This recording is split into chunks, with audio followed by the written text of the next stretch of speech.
Hello, everybody. Welcome to today's Public Health Training Hui webinar, the Chester Initiative, Substance Use Disorders, Making Sense of Why Addicted People Use Drugs and Why We Treat Them. Before we get started, I just want to go over some Zoom housekeeping and just give folks some details about this webinar. First, I want to thank the organizers of this training, myself, as well as the 14 members of the Public Health Training Hui Steering Committee. These are our sponsors and partners that provided today's credits. So the Public Health Training Hui, the Western Region Public Health Training Center, as well as the Public Health Learning Network. Some Zoom housekeepings. All participants, you all are being muted upon entry. For any questions that you have for Dr. Chester throughout the presentation, please utilize the chat box or the Q&A boxes located at the bottom of your screen.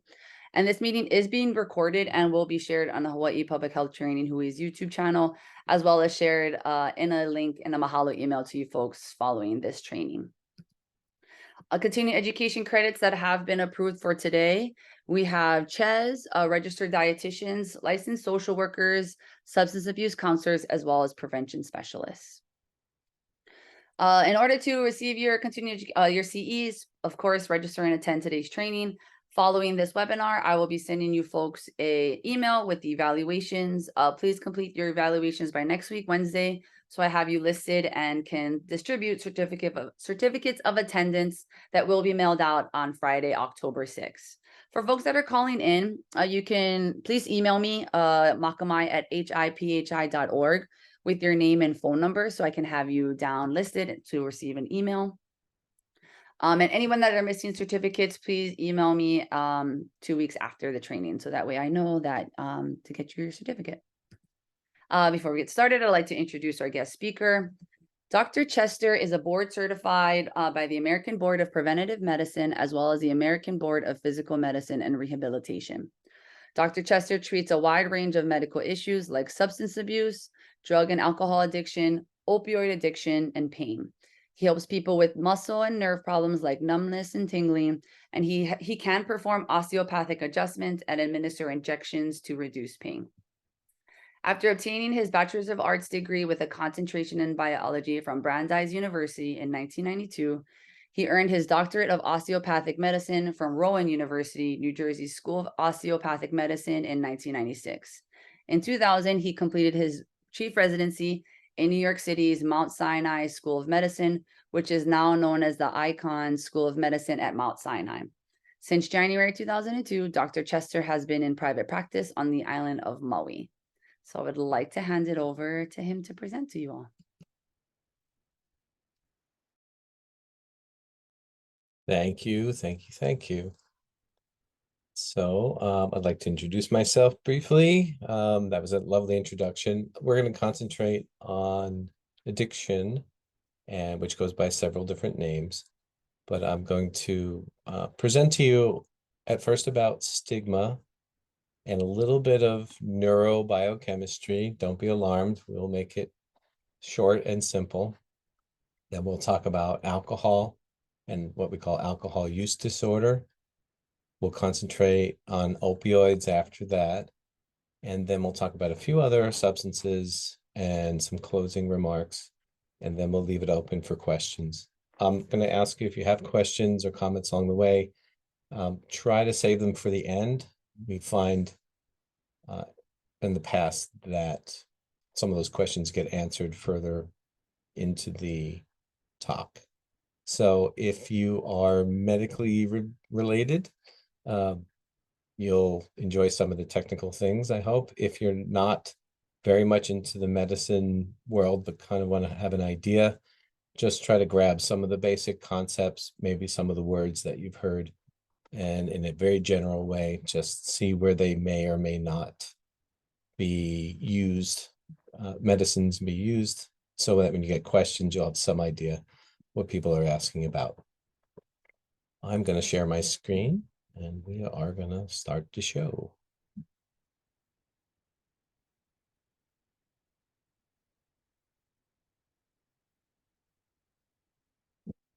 Okay. So this is me. Thank you for inviting me. Very privileged to be here. I do have a few different board certifications, which makes me very happy and hopefully gives me a lot of knowledge. So this is the Continuing Harm Reduction Education for Substance Use Disorders to Enhance Recovery initiative, which I just thought was kind of a cute way of keeping other people from stealing my stuff. It's called the Chester Initiative. There are a couple financial disclosures. This initiative is made possible through a generous grant from Nuestro Futuro Foundation, which is in Wailuku, is from Wailuku on the island of Maui. And there's a fiscal sponsorship through Hawaii Health and Harm Reduction Center, which is based in Oahu. So we're going to talk about substance use disorders, making sense of why addicted people use drugs and why we treat them and what we treat them with. We're going to talk about addiction as a brain disease influenced by both internal and external factors, risk factor categories, and what we call primary prevention. We're going to talk about brain chemistry stabilization and examples of chemical intoxication and common medication treatments for alcohol use disorder and opioid use disorder. At the end, we'll send you, we'll present a link to you for a 1-question anonymous survey that helps us keep our funding so that we can present this to you for free. So disclaimer, the opinions and views expressed during this talk are those of the presenter, that's me, and not of the Nuestro Futuro Foundation or Hawaii Health and Harm Reduction Center. The purpose of this initiative is purely educational and is not meant as a substitute for personal health care or diagnosis or treatment. So in other words, see your healthcare professional. Don't rely on this talk to diagnose yourself or treat yourself or someone else. The American Society of Addiction Medicine 2019 came up with a really good definition of addiction. It's long, but it has a lot of good components. I want to go over this with you so we know what we're talking about. Addiction is a treatable chronic medical disease involving complex interactions among brain circuits, genetics, the environment, and individuals' life experiences. People with addiction use substances or engage in behaviors that become compulsive and often continue despite harmful consequences. Some of the key factors is this is not a sprint, it's a marathon. This is chronic medical disease. It involves the brain. It's influenced by things that you see and do and have experienced, but also is influenced by your genetics, where you come from. They all have an interplay, and we'll talk about those. And the part about the behaviors becoming compulsive is a lack of control over the decisions that are made that lead to certain behaviors that are detrimental. That's why we treat it. We treat it because it's a problem for the person and the people around that person. So to make a diagnosis of addiction, or what we now generally call use disorders, there are a list of criteria, and one can run down the list of criteria and see if there is a diagnosis, if that diagnosis of addiction is mild, moderate, or severe. So some of these things will make sense to people. If someone is using larger amounts or a longer duration of use than one had intended for a particular substance, they're not able to cut down. Using is taking a lot of one's time and they're not fulfilling obligations. They're continuing to use despite the known problems that they're getting from use, giving up activities because of use, using in a physically hazardous situation, such as driving, social or interpersonal problems from using, but continued using. In other words, they're having problems with their relationships from the use. And sometimes if they're building tolerance, that's one of the signs of addiction. So it's in the criteria. And craving for a substance or an activity. So we're going to talk mostly about chemicals, but realize that this could be any activity, including gambling, but also can be employment and work, and it can be exercise. And so many different activities can fall under these criteria.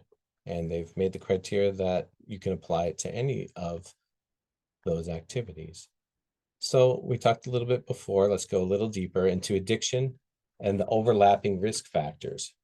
So biology, people are born with certain genetics that they inherit. And one example of how those genetics can influence how someone reacts to a certain chemical is sometimes people are what they call rapid metabolizers. In other words, they break down a substance very quickly, whether that's a medicine that you'd really like to stay in your system in a high amount, or a substance that's very risky to be on and you'd like it out of your system quickly.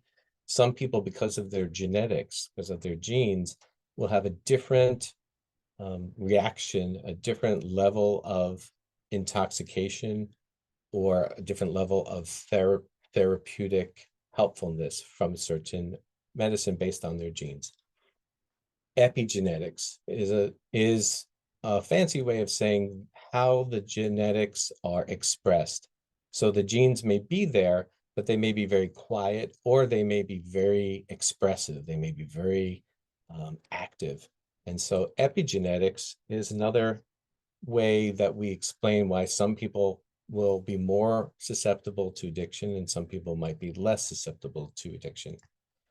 Psychology. Sometimes people use so that they can escape their reality.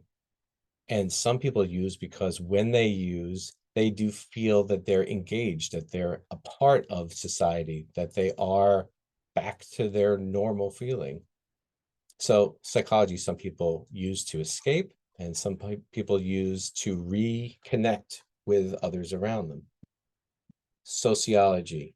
This is your nature versus nurture argument coming into play. So we talked about what you could be born with in your chemistry, but the sociology, what the people around you are doing, family members, friends, your community, has an influence on whether you might fall into an addiction or not.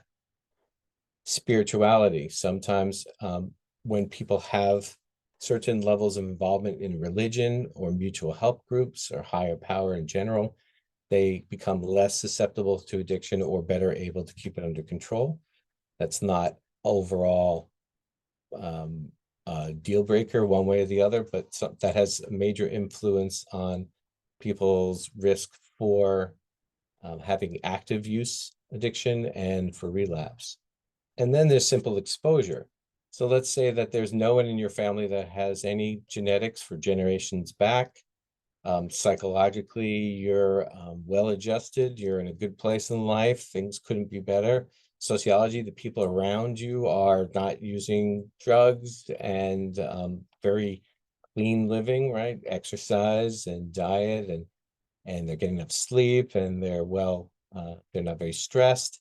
You feel very well connected into the world on some higher level of spirituality, but you do have exposure to a substance over and over again in particular, that can lead to addiction, even if there are no other risk factors that you have. So for instance, you have no risk factors for addiction. People introduce cigarettes to you, just having exposure to cigarettes long enough for enough number of days, and you can become addicted to those cigarettes. Drug overdoses. About every 5 minutes, a person dies of a drug overdose.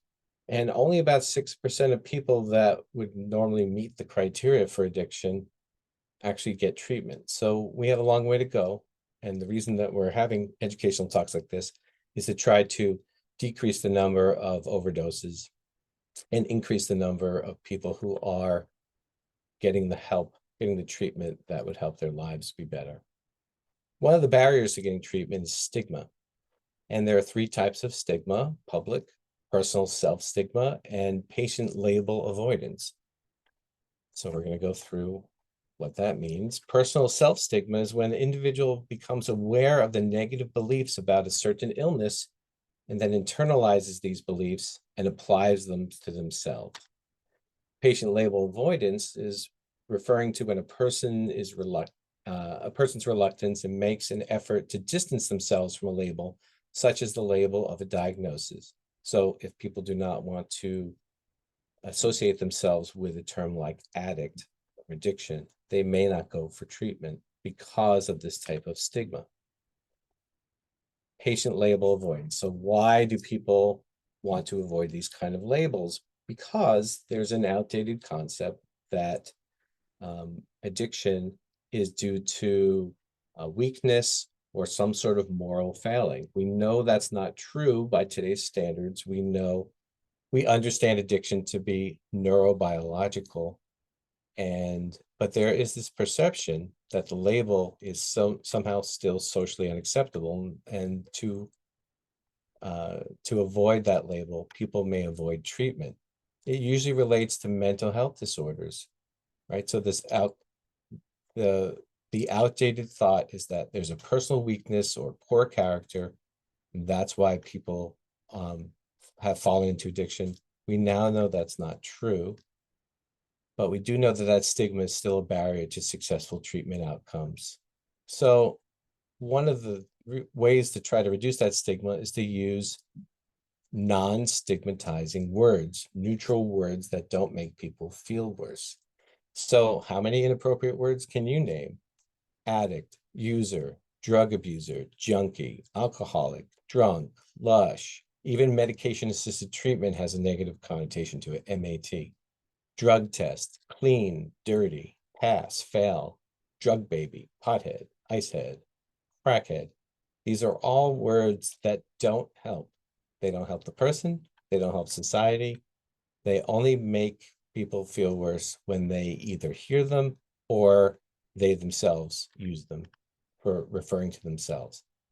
So not so nice words. Neonatal abstinence syndrome is a medical condition, and it used to be mislabeled as babies being born addicted. Babies are not born addicted because they don't meet the criteria for addiction, do they? They may be a baby born to a parent who used drugs while pregnant. They may be a baby with signs of withdrawal from prenatal drug exposure. They may be a newborn exposed to substances, a baby with neonatal abstinence syndrome. Using person first language can reduce stigma. In other words, instead of saying that someone is an addict, to say this is a person with addiction. That can be helpful. Using medical terminology the same way you would for any other medical illness can reduce that stigma. So my point is, we are slowly learning and implementing words that are more helpful and trying to reduce the use of words that are not helpful for people getting treatment. Crack babies. That's a term that no longer applies, never actually did apply. Crack babies aren't really crack babies. When people hear the word crack babies, the term crack babies, they think about babies that shake a lot, very sweaty, very low birth weight, failure to feed well and latch onto, let's say, a nipple. And these are all the characteristics of a baby born prematurely. All of the babies that were described as crack babies, we now know, looking back at the data, were preterm babies that caught up developmentally over time once that prematurity was overcome. This is your brain. So this is someone looking out to the left. You see the nose out to the left. And where you see your forehead would be, that's called the frontal cortex area. And there are nerves there.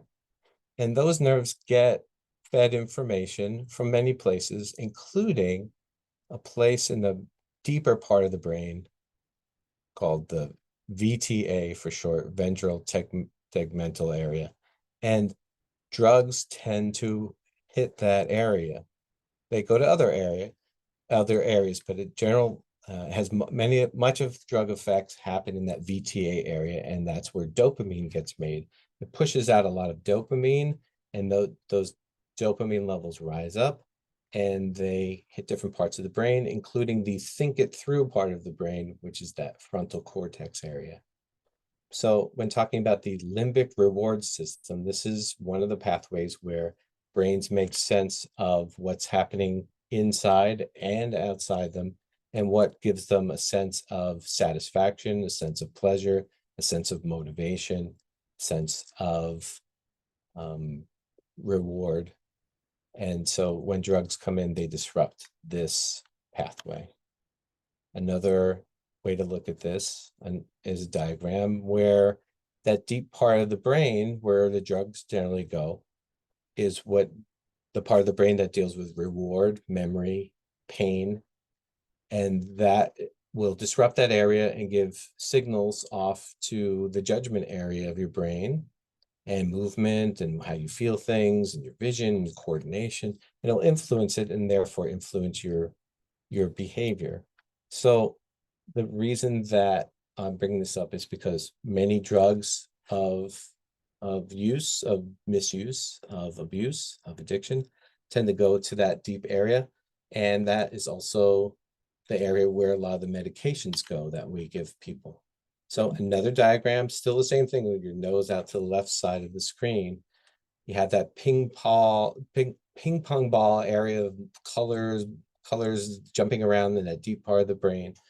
And the real war on drugs is really that deep part of your brain and the think it through part of your brain, that prefrontal cortex part of your brain, both warring against each other and not necessarily working in harmony to produce a decision to be made about what to think and what to do. So drugs and medications tend to go to that deep part of the brain, and your think it through part of the brain may not have enough of a chance to give its input when this part, the deep part of the brain, which is very quick and very impulsive, can make a decision for you. So when children and adolescents are still growing, the connections between those two areas are not as what they call pruned. They're not as well trimmed back in the right ways that a mature brain might have, so that some of those impulsive behaviors get through a lot quicker.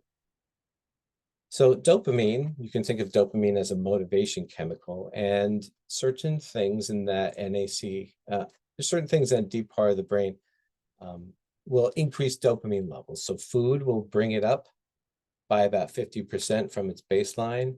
Sex, nicotine, alcohol, morphine can double your baseline levels of dopamine. Cocaine raises it up about 300 to 350%, right? So it triples it. Amphetamines over 10 times your baseline. So it's more than 1,000% increase in dopamine. And fentanyl, more than 1,000% increase in dopamine. So certain drugs will bring up these dopamine levels and people will feel a certain way. And when those levels drop, people will feel a different way. So the problem is that normal, everyday, non-addictive experiences may not reach those same dopamine levels. So a funny movie, fun with your friends, even a good meal may not increase up that dopamine as much as your methamphetamines or fentanyl or cocaine did. And so when your brain tries to say, am I happy about this? Is it making me happy or motivated or calm? The answer may be no, because it still remembers what it felt like to have these supra, ultra, mega increases in dopamine. So we're going to talk about alcohol. Sometimes I abbreviate it as ETOH. That's a that's a chemical abbreviation for alcohol. And there's some practical ways if you come across someone who might be intoxicated with alcohol and you want to look to see if maybe they should get some help versus just sleeping it off. So there's one type of scale called the HACS impairment scale, or HII score. And It's a tool to formally assess clinical intoxication from alcohol, quantifies alcohol impairment, standardizes it. It's standardized, objective. It doesn't involve getting a breathalyzer or blood alcohol levels. And any patient that's clinically, or any person that's clinically intoxicated, it could help with providing a history to someone else about recent alcohol intake. This scale can be used, and you keep repeating this until their scores get much lower, then they're in a safer place. So there is an app for this, HACS Impairment Index Score. I see that's $2.99, and it goes through several categories, such as, can they sit up? Are they shaky? Are they have an unsteady walking? There's a way that you can get them to trace the curve on the screen and see how steady it is and how clear it is, also hitting a target. And in this app, will give you a score and estimate your level of impairment, and also how long it might take for the alcohol to wear off. So that's pretty neat. And then there's another one that's a little more known in the addiction community, called the SIWA Revised, and it's quick, easy to do. It gives you a score that predicts alcohol withdrawal severity. And you don't have to memorize this. There are charts for this, and there are ways to tick the boxes and score nausea, sweats, anxiety, agitation, tremor, headache, visual disturbances. Tactile disturbances are like you feel maybe bugs crawling on you, or you feel numbness and tingling where you don't have a reason for that. And you can categorize someone as being in mild withdrawal or moderate or severe, and that may help you decide, should help you decide if someone should be brought into an ER or needs a medication. And the reason that we treat alcohol withdrawals with medications is because we're trying to keep their brain from getting certain conditions that have to do with their eye movements and their walking around, and whether they're confused and agitated. And for the medical people, we always remember, we treat thiamine and then you replace the glucose. And if we leave these untreated, 10 to 20% of people that are in alcohol withdrawals don't survive. So what I want to get across to you is that alcohol withdrawals last a long time. Maybe there are some things that you'll notice about in the first few hours, in the first couple days, but then there's other phases to this. So the point is that even if someone's good for a day or two after their last drink, you still have to watch them very closely, because if you don't treat them, they may actually have seizures and may actually die several days later. So that's why it's important to stick with someone who is in alcohol withdrawals and not leave them alone. There are some FDA-approved treatments for alcohol use disorder: benzodiazepines, oral or injectable naltrexone, acamprosate, and disulfiram. And benzodiazepines are for short-term withdrawals. Those are Valium-like things. It calms the overexcited central nervous system, decreases the chance of complications such as seizures. There's oral and injectable naltrexone, which is also an opioid blocker. Then there's medicine called acamprosate, also called Campril, keeps people from relapsing. The studies are kind of mixed, but it's quite a harmless medicine. So sometimes it really keeps people stabilized chemically in their brain.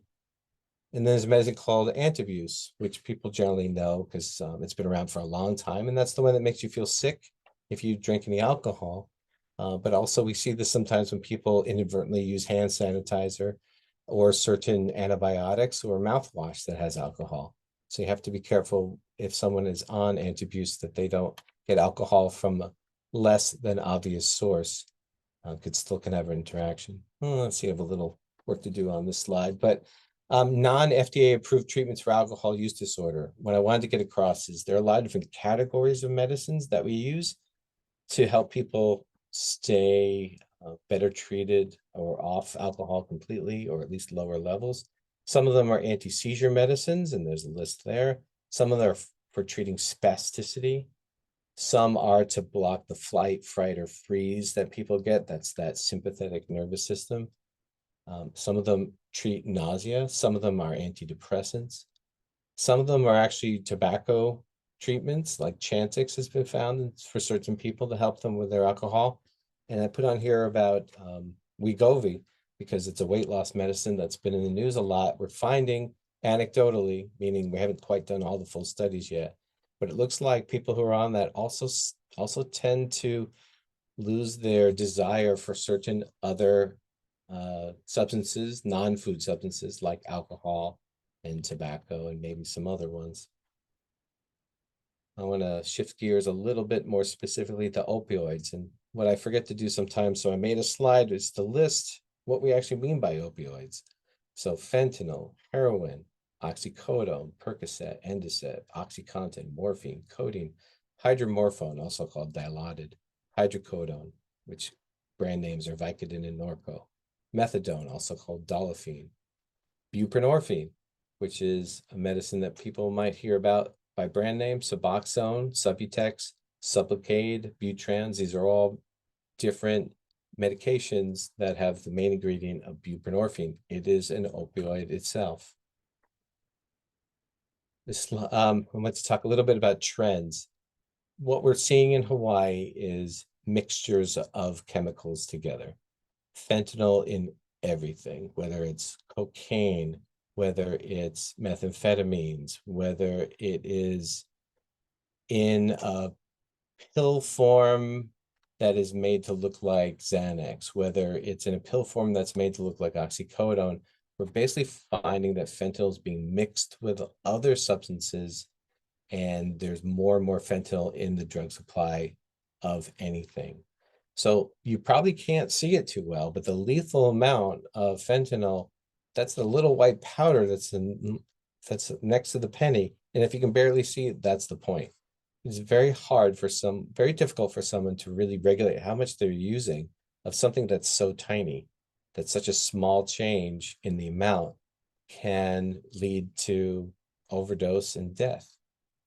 So again, the trends we're seeing in Hawaii have fentanyl in just about every drug that people are buying illicitly. We're also seeing an increase in PCP, and we are seeing more spice going up, which is synthetic cannabis, synthetic marijuana. We're seeing that trend increase. Oh, in the Northeast, there's a lot more cocaine mixed with things, with other substances, as opposed to as much fentanyl as we're seeing in the rest of the country. But we feel that that trend of fentanyl being mixed, a contaminant even in other drugs, will reach the Northeast in a bigger way soon. It just hasn't gotten there yet. There used to be barriers, lines that people didn't cross that kept them from using opioids.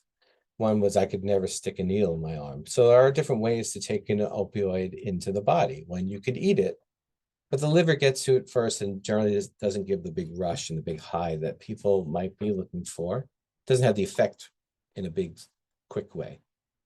So people bypass eating it. They can inject it into their vein. They can snort it or sniff it.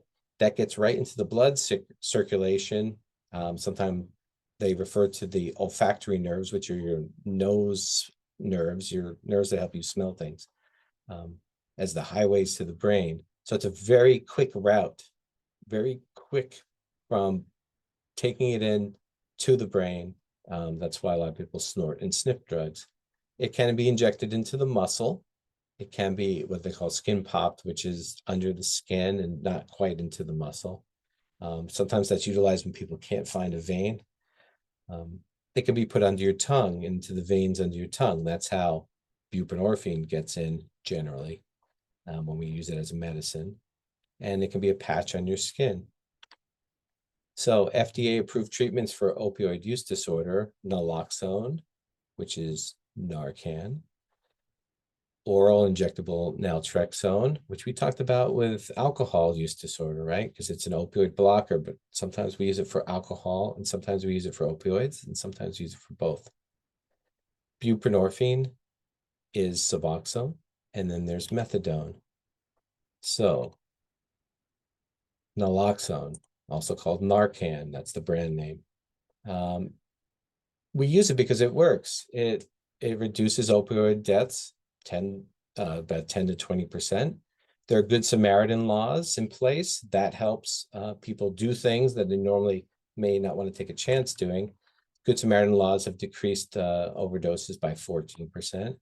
And if we co-prescribe, in other words, if we give now Narcan prescriptions along with other ways to try to reach people who are at risk, it reduces emergency department visits related to opioids and opioid overdoses. And overall, it like I said on the top of the slide, about 10 to 20% reduction in overdose deaths. That's why we use Narcan, give it out. There was thoughts for a while that if we gave out Narcan, people would use more or more recklessly, and that does not seem to be the case. There's evidence contrary that people who have Narcan around tend not to use any differently than they would have. It's just that they can be rescued if there is an overdose. So naloxone, which is the generic name for Narcan, in Hawaii, you can get it through Hawaii Health and Harm Reduction Center. Just a little shout out to them. That's their website up there.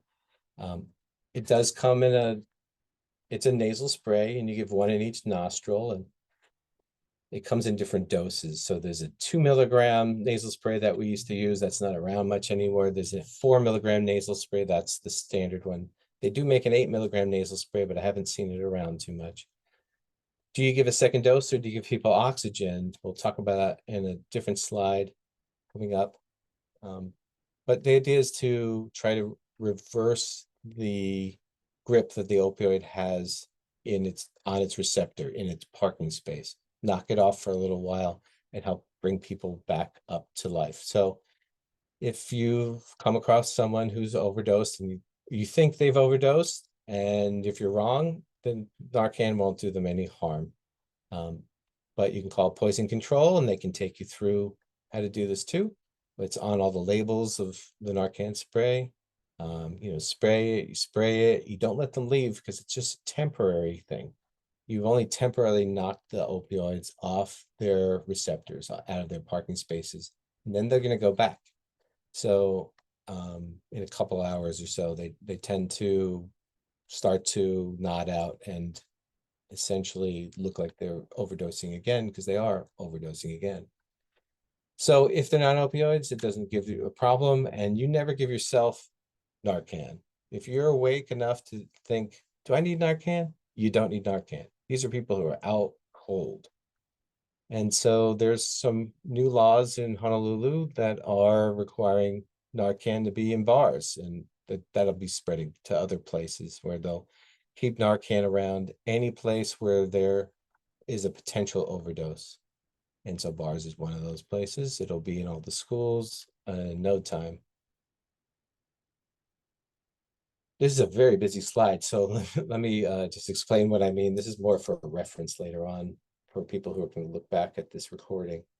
In LA on Skid Row, what they're trying to do is get people more oxygen sooner. And sometimes they can keep people from needing Narcan at all, or even a second dose. Because when people overdose, they have a lack of oxygen to their brain. It can cause brain problems from having a lack of oxygen. And so there's a team, people in Los Angeles, and they have gotten funding and they're finding some success. This is pretty new, to give people oxygen and keep them from getting that brain damage and keep them from fatally overdosing.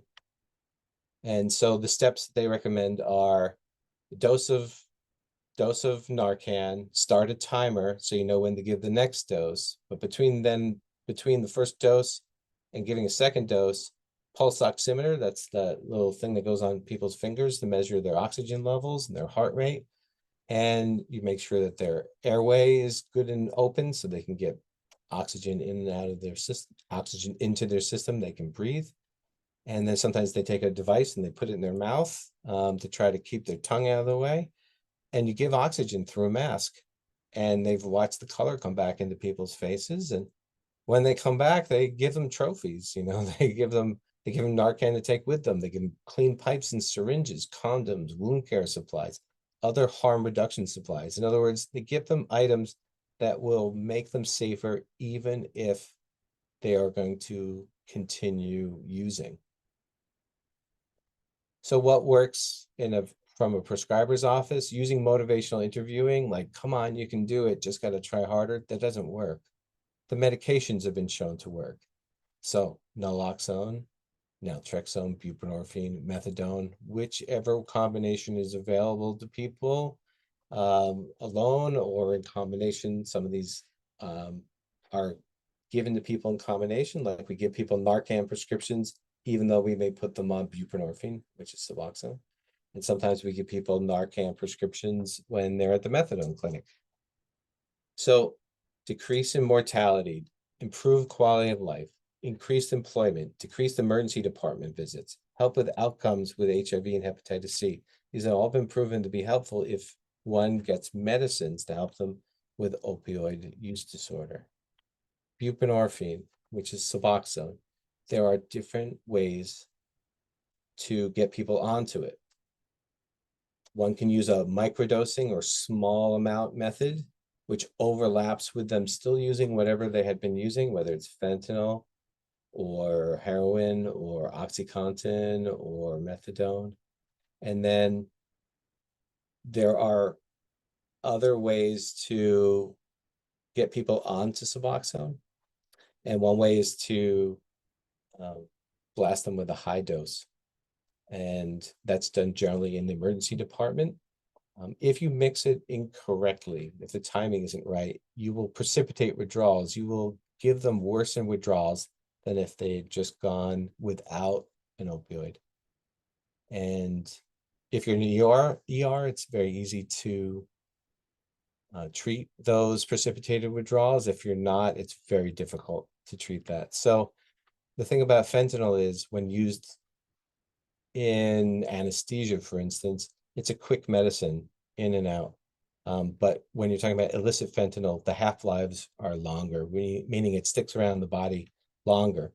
And so because of that, when you get someone in the ER who needs to be on Suboxone, we tend to try to keep them there, blast them with a high dose of buprenorphine, a high dose of Suboxone, and deal with the precipitated withdrawals, because we know that if we let them leave, they tend to go back to using and not be able to wait the standard length of time to get people on Suboxone. Pregnancy, it is safe to use in pregnancy. I use a couple of cheat sheets in my office of how to get people on with this overlapping method. There are different ways to do that, to give people small amounts of buprenorphine while they're still using.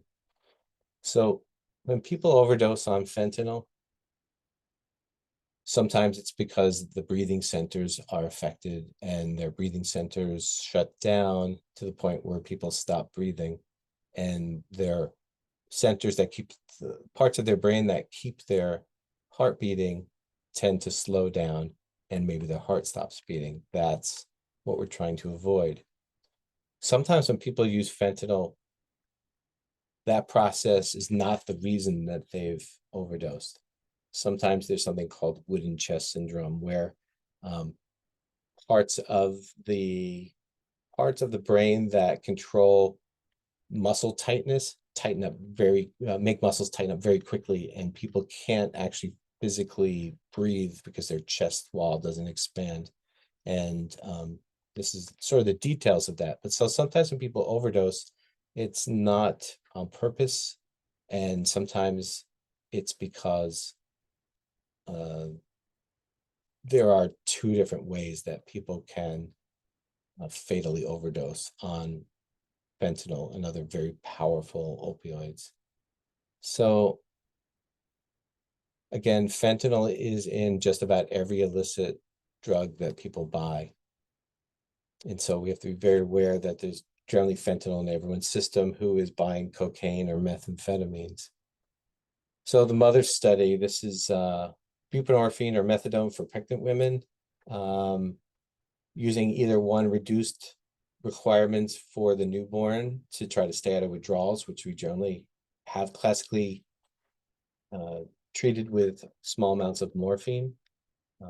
And people who are on buprenorphine or methadone that are pregnant when they give birth, they tend to have shorter lengths of stay in the hospital and reduce problematic scores when they test the newborn for how well they're doing. So very important point is that pregnant women who are treated for opioid use disorder, their babies do better and they do better.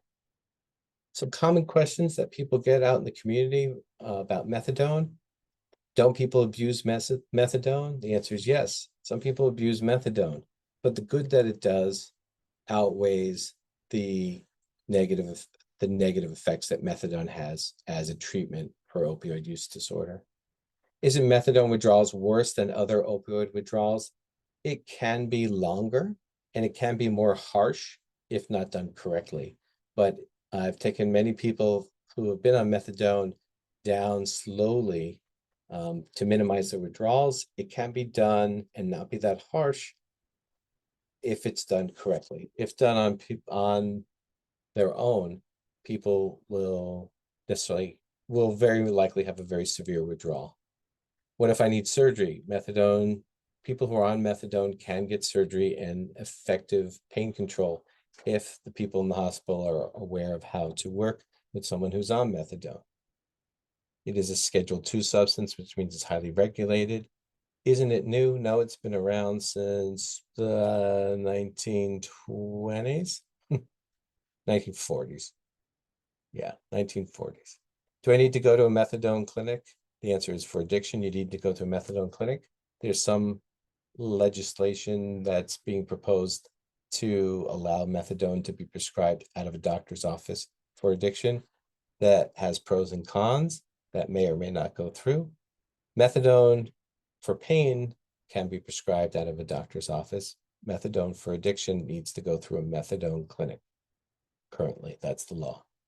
Doesn't it get you high? Most people don't get high off methadone. Some people do. They tend to try to combine it with some other things.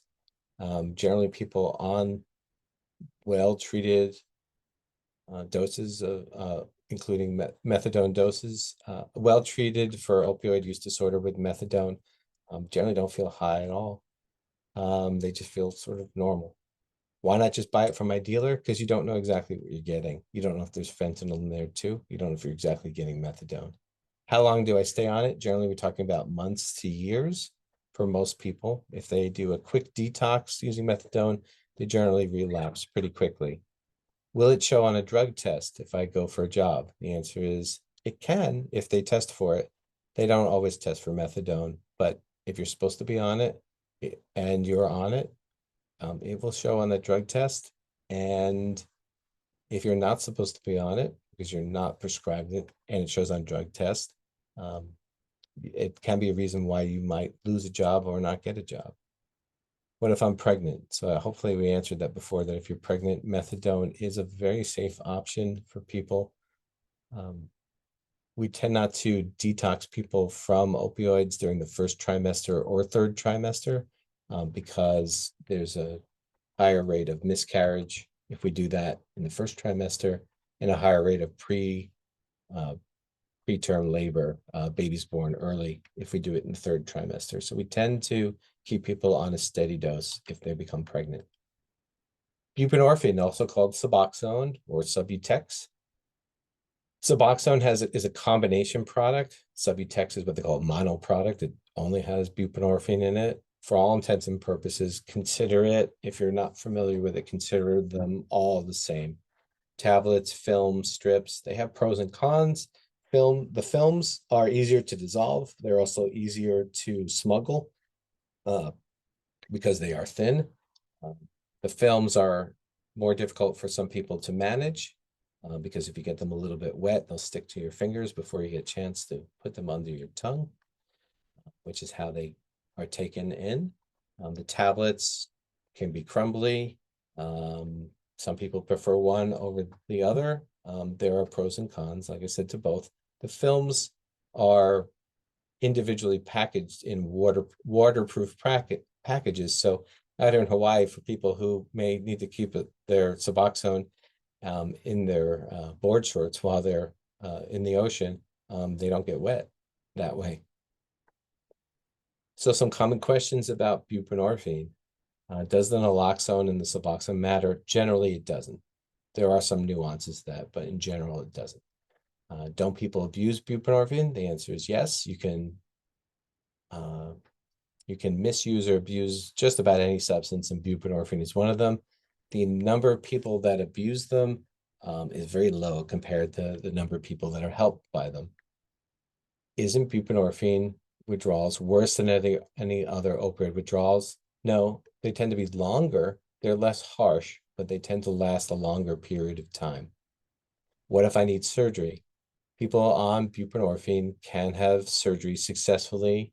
Pain management can include increasing up the buprenorphine for post-operative pain, or a combination of the buprenorphine with a short-acting, what we call full mu opioid, for you doctor people out there, on top of the buprenorphine, in addition to the buprenorphine for short-term pain.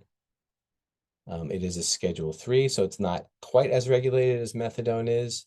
Is it new? It's been around since the 80s. I have a person in the practice who's probably one of the first people in the country that was on it. He now lives here. So it's been around for quite some time.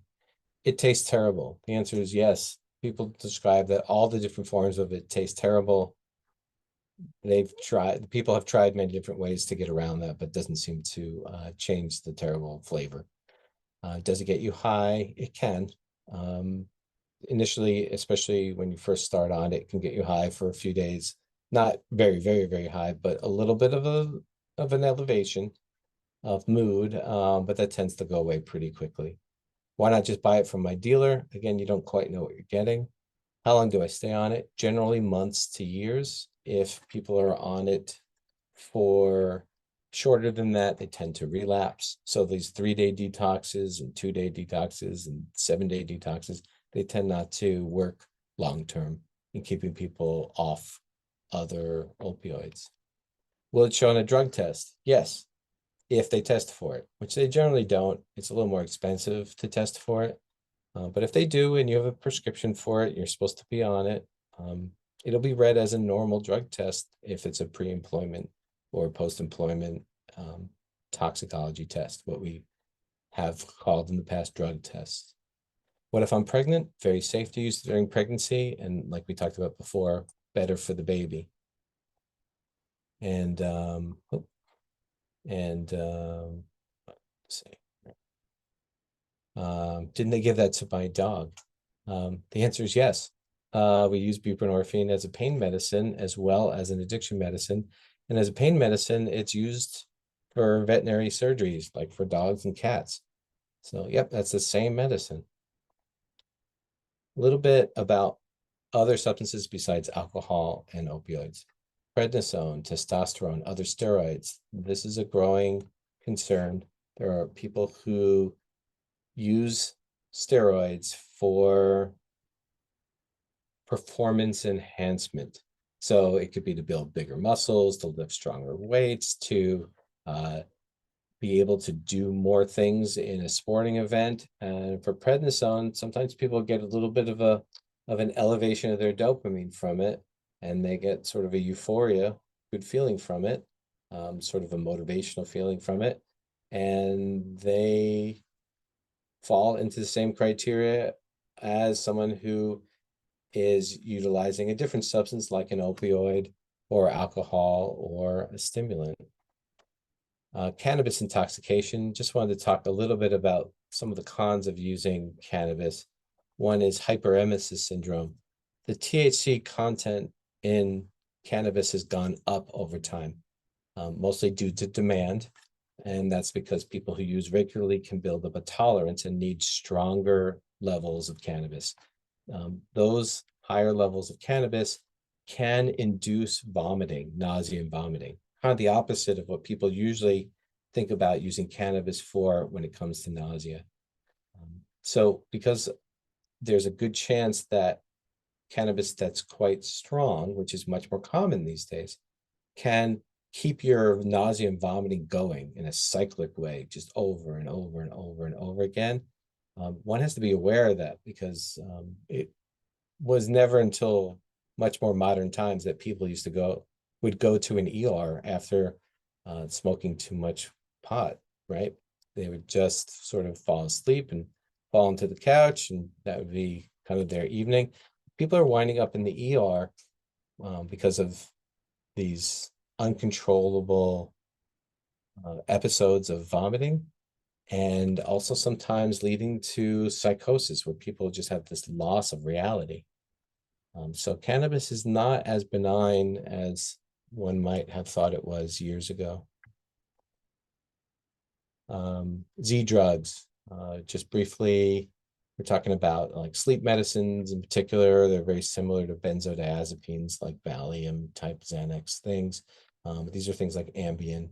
And then they're sedative. And if you add them to a different substance like fentanyl, whether on purpose or not, it can double the effect of shutting down your breathing systems and shutting down your heart rate and leading to more overdose chances. So xylazine is not exactly a Z drug, but I wanted to put it out there. There's a horse tranquilizer used more and more by people, xylazine, that's winding up in a lot of the fentanyl supply and in the illicit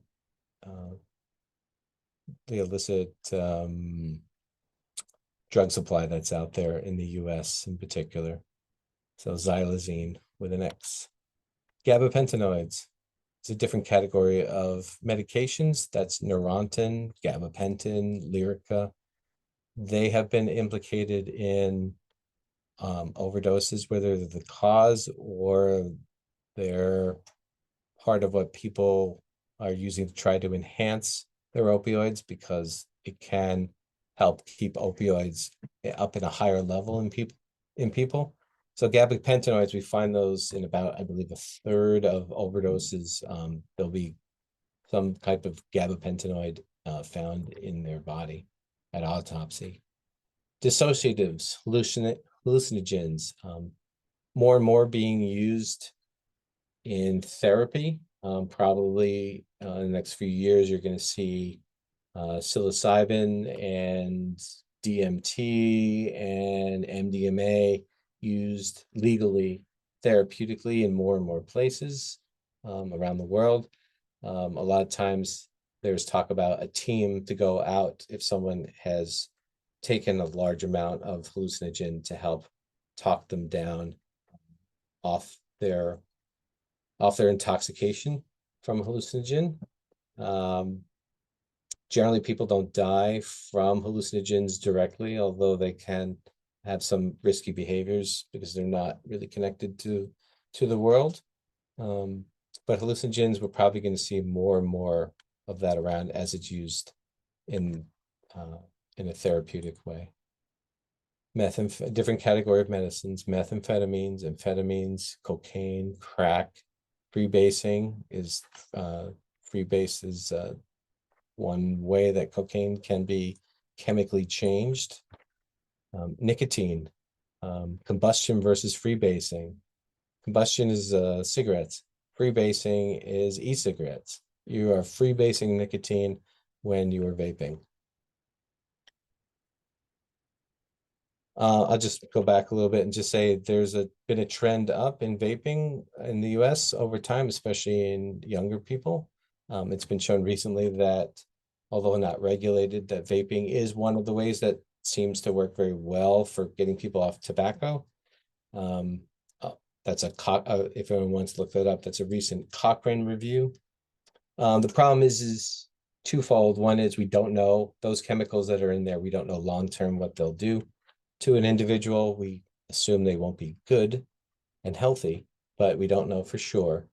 The more that they tighten the regulations on vaping, the more people may go either back to tobacco or start with tobacco because it might be easier to obtain.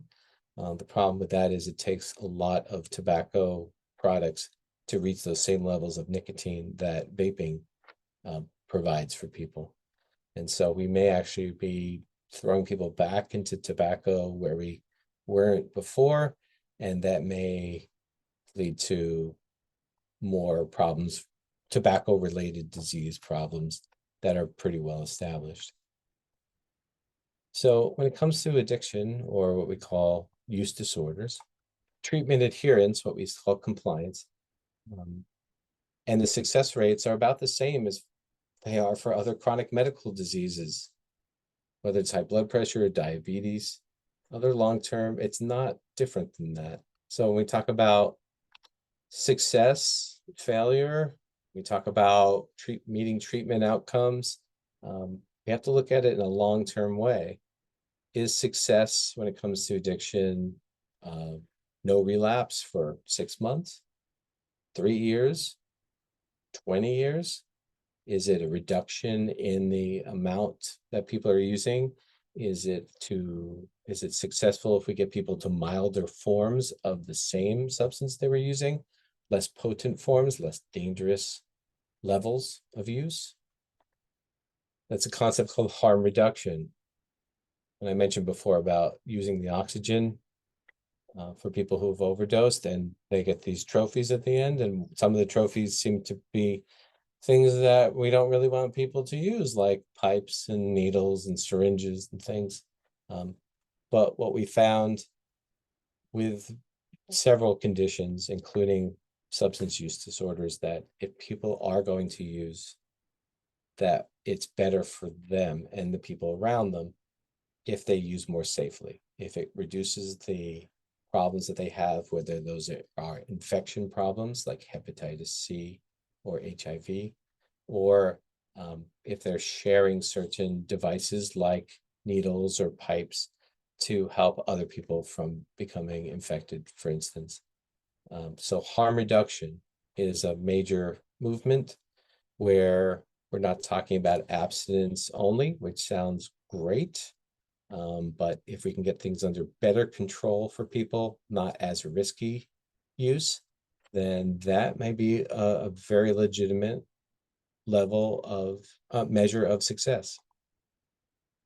So I wanted to thank you for attending this and listening to me ramble on about all these things. We're going to have some questions and answer time, but we're going to make this available to you. If you could take the one question survey, it's totally anonymous, and it just asks, would you recommend these talks to someone else? So we hopefully will be able to keep these talks funded and free to everyone. I do like giving them, so I'd like to keep doing that. So if you could, that would be great. And again, this was made possible from a very generous grant from Nuestro Futuro Foundation with fiscal sponsorship through Hawaii Health and Harm Reduction Center, both Hawaii-based groups that do a lot of good things. And I'll just turn it back over and we'll open it up to questions. Sure. Okay. Somebody had just asked, let me go and could you drop the Yeah. your bit.ly into the chat, please? Yeah, so that way folks can respond here. Yeah. So we'll be dropping that in for Oh, folks. hang on. I'm hitting the wrong buttons here. Okay. Yeah, if folks have any questions for a presenter, please drop them in the Q&A box or the chat below, chat boxes below. And yes, for folks that are the question was asked, do you get CSAC credits for attending? That is correct. You will be CSAC and CPS credits were awarded for today's training. I actually had a question drop in on the Q&A. What advice do you have for dental health professionals in supporting patients in vaping cessation? Cessation, sure. The quick answer is my father is 81 and has been a practicing dentist for more than my lifetime. And dental professionals have a lot of influence over people because when there's a condition that affects people's mouths, sometimes that can be costly and sometimes that can be painful. And so they get kind of highly motivated when their dental professionals help them to avoid those two things. Dental professionals can help give advice when it comes to any type of addiction that may affect the mouth. There's a term called meth mouth that you might have heard of with methamphetamines, where people have problems with their dentition, with their teeth and gums. Opioids tend to dry out people, and that can cause problems. E-cigarettes and tobacco tend to constrict, the nicotine constricts blood vessels. It stops blood flow in places. And because of that can delay healing. And so dental professionals can really help to get people the number for the tobacco quit line. That alone has been shown to be quite helpful. Tobacco quit line will give a lot of free advice. They used to give coupons. I'm sure now they're more online coupons, and they'll send nicotine patches to people. Um, I think when dental professionals can put it in terms of what they're seeing in someone's mouth, or what they potentially could see in someone's mouth, and how much that may cost them in terms of actual monetary expense and pain, I think that can be quite influential in just helping them to realize that we're not here to punish people, make them feel worse for using cigarettes or chew tobacco or vaping. We're here to help. And so if they can, very simply, the tobacco quit line is a great way to start. Thank you. We had a question pop in on the chat. What advice do you have for supporting marijuana users who go through bouts of vomit? Is there something to slowly take them down and decrease their intake of marijuana? Right. So they're the same techniques that we use for pregnant women for nausea. So if you look up the advice for pregnant women on how to treat nausea, we tend to do that. When you get to that point where the THC levels are so high that you're having this throwing up over and over and over again, it generally takes a medicine, and not a medicine that you're expected to swallow and keep down, because you're probably going to throw it up. So in general, we bypass that system in the ERs, and the ERs will put something through a vein, or at the very least through a muscle, to help with the anti-nausea medicine getting into your system. If people throw up too much, they can lose some important electrolytes, certain vitamins that your body needs, and you can dehydrate. And so it can be quite dangerous if people throw up over and over again. ERs and urgent care are really good at managing this. But if someone is not willing to go, or that's not available for whatever reason, look up to see what pregnant women can do about nausea. By the way, using cannabis for pregnancy, our current understanding is it causes too many problems for the baby to use that. So we're really at a point of discouraging pregnant women from using cannabis to help control their nausea. That's the long and short of that. There are some more details that we can get into at a different time, but if you look those up, I think you'll find that that'll be helpful. Thank you. Somebody had dropped a comment and just want to clarify. They were told that Narcan was ineffective against fentanyl. Can you clear up that, if it's a myth, if it's fact, like, can you comment on that?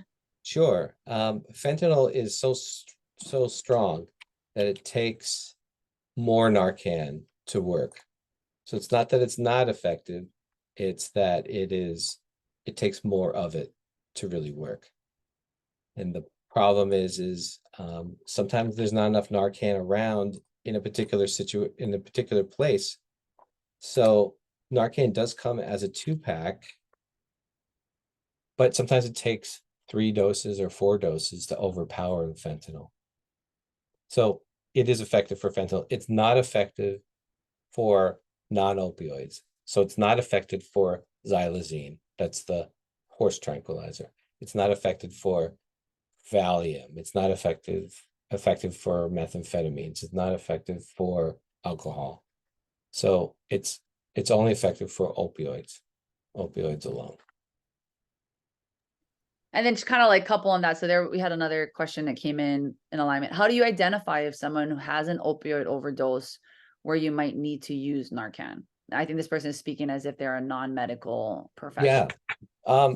One, if you look on the Narcan label, it'll be there too. It'll show these are the signs. This is what the things that you'll see. But in general, someone's going to be passed out, not able to respond to you by voice, or even if you try to hurt them, there's a method where you try to, a little notch on the top of your eye here, where that's a very painful spot if you press on someone, or they call sternal rub, where you take your knuckles and you dig into their breastbone. It's very painful. If that doesn't seem to wake them up, then they're out pretty severely. You'll see that their breathing is very shallow or very slow. They may be turning blue in the face in particular, but you can look at the face, but you can look at other body parts. They may have very small pupils. Hmm. And so what you're looking for opioid overdose is, one, it's it's on the Narcan label if you want to look at it that way. And two is you're looking for someone who's barely breathing and barely there. And again, if it's not from an opioid, if someone's like that for some other reason, giving them Narcan is still the thing to do, just in case. I'll give you a quick example. One of the healthcare professionals in Hawaii has a spouse who had a sudden cardiac event, young guy, and his heart stopped, was beating very erratically, and then it made him pass out. He was driving and he went off the road, and he's okay, and they got them the proper treatment very quickly, and he's doing great. But one of the first things that happened when the police car came to his rescue, at first, one of the first things they did was give him Narcan, because the thought was maybe this is an opioid overdose. It didn't help, but it didn't hurt him. But it's hard to tell when someone is passed out and barely breathing what the reason is. So you can err on the side of giving the Narcan while you're calling for 911 and doing other things. Okay, thank you. So we have some, whatchamacallit, somebody had, okay, this is somebody's like, Go ahead. they are really telling their story here. So they are a toxic encephalopathic. I'm probably pronouncing it incorrectly. So environmental drugging fumes wastes him like them like kryptonite. So how would they survive? Their stats are like they have gaseous, bone infection, anemic, and they are extremely underweight, 5'6", about like 150 pounds. All right, we got to go through that again. Okay. Go through that again. Okay, so this person is a toxic encephalopathic. Encephalopathic. All right. So Encephalopathic. they're like there's a lot of chemicals in them. It's overwhelmed them, Mhm. including So their. yeah. Okay. So knowing that, what do you recommend how they can survive, go through life? Environmental drugging fumes goes through them and wastes them is probably their kryptonite in their body. But they are anemic, extremely underweight, so forth and so on. So what would you recommend? Okay, so I guess what I'm getting from this is there's someone who's been through it pretty harshly chemically, and they're trying to get enough health and energy to thrive now. There are some very key basics. One is to hydrate well enough. Two is to get enough protein in your body. Three is to do your best to eat foods that are not processed. So in general, things that come from the ground, things that are quite simple, things that weren't manufactured. So those are kind of the basics of health. If they're anemic and they have problems that might be from ongoing problems that may affect their kidneys or their liver, the best recommendation I give you is a primary care doctor to do an overall look about their health, to see if they have hepatitis, see if they have kidney problems, to see if they have lung problems.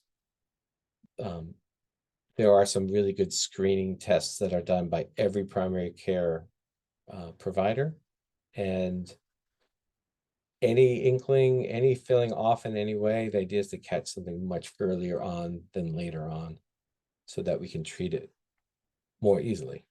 But when it comes to nutrition, it's hydration, more fresh fruits and vegetables, eating things that are not as processed, and of course, movement is very helpful. Walking around, walking, swimming, in general, being less sedentary is better for bodies.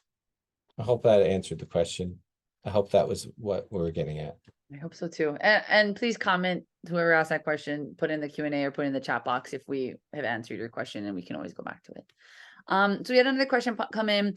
Can you speak more about the potential of current vape users going to combustible tobacco use as a result of more regulation? Right. So we don't want, there are many younger people that never have seen tobacco.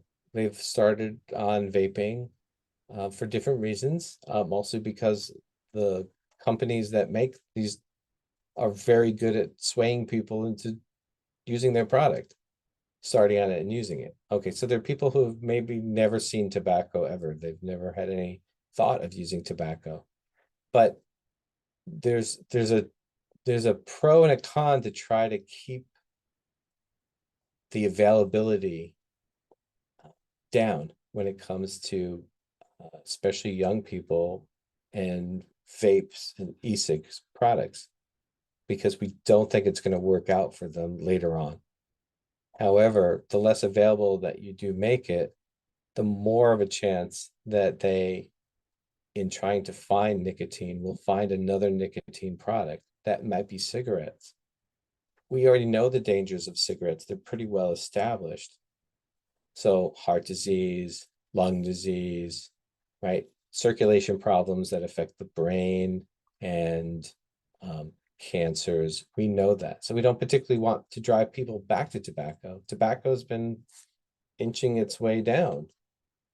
So there's a weird kind of a balancing act that has to go on between trying to keep vaping less available, but also not so less available that people will head back to more cigarettes. And if they were smokers before, I'm sorry, if they were tobacco users before and now they're on e-cigarettes, if they can't get their e-cigarettes for whatever reason, they generally have to go back to more tobacco than they were on previously because their nicotine requirements, we'll use the term requirements, are larger than when they were on tobacco originally. Yeah.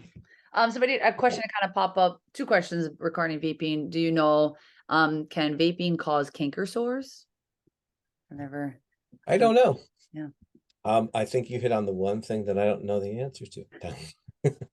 I'm not sure if they cause canker sores or not. I know that canker sores can be from a type of virus called the herpes virus, which is just like the herpes virus when people get genital herpes.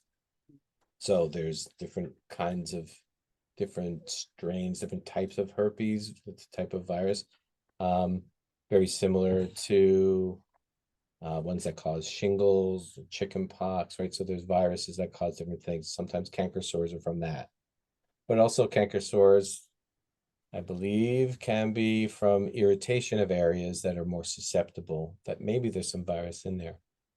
I haven't heard of a direct link, but that doesn't mean it doesn't exist. I just don't know.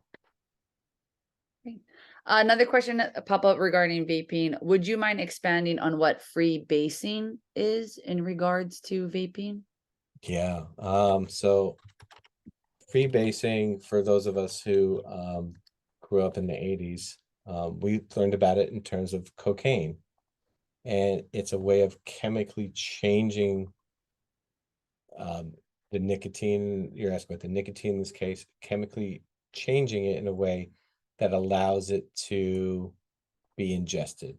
So as people know who are familiar with vaping, there are these cartridges, there's this liquid, but people aren't drinking the liquid, right? It's getting into some type of form that allows people to inhale it in, right? To take it in by breathing it in. And so that's where there's a spark in there, right? So there's a type of process in the device itself that sparks the nicotine to turn it into something breathable. When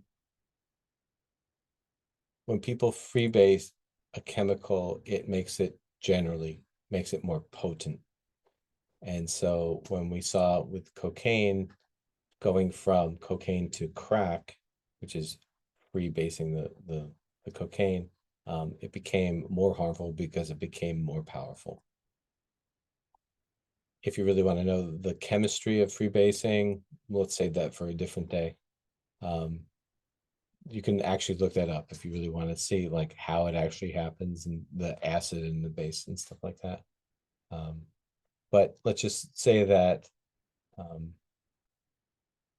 we are very strongly opinionated, those of us who have studied nicotine and nicotine products, that the vaping is not going to be found to be a health product like 10, 15 years from now.